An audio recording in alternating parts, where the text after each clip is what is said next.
BJP Lok Sabha అభ్యర్థుల 5వ జాబితాలో ఏపీకి చెందిన అన్ని స్థానాలకు అభ్యర్థులను ప్రకటించింది బీజేపీ. రాజమండ్రి నుంచి ఏపీ బీజేపీ చీఫ్ అధ్యక్షురాలు పురంధేశ్వరి రాజమండ్రి నుంచి బరిలో దిగనున్నారు. అనకాపల్లి టికెట్ను సీఎం రమేష్ కు కేటాయించింది అధిష్టానం. అరకు నుంచి కొత్తపల్లి గీత, రాజంపేట నుంచి మాజీ సీఎం కిరణ్ కుమార్ రెడ్డి, తిరుపతి నుంచి వరప్రసాద్, నరసాపురం నుంచి శ్రీనివాస్ వర్మ పోటీ చేరున్నారు.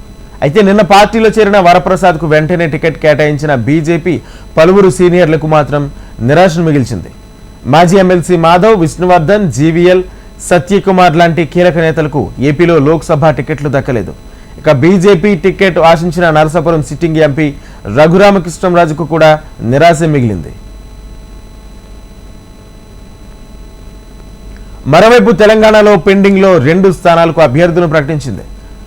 ఖమ్మం నుంచి తాండ్రా వినోద్రావు పోటీ చేయనున్నారు. ఇటీవల బీఆర్ఎస్ నుంచి బీజేపీలో చేరిన ఆరూరి రమేష్ వరంగల్ నుంచి బరిలోకి దిగనున్నారు. పెండింగ్లో ఉన్న ఈ 2 స్థానాలకు కూడా అభ్యర్థులను ప్రకటించడంతో తెలంగాణలో మొత్తం 17 స్థానాలకు అభ్యర్థులను ప్రకటించినట్లు పూర్తయింది.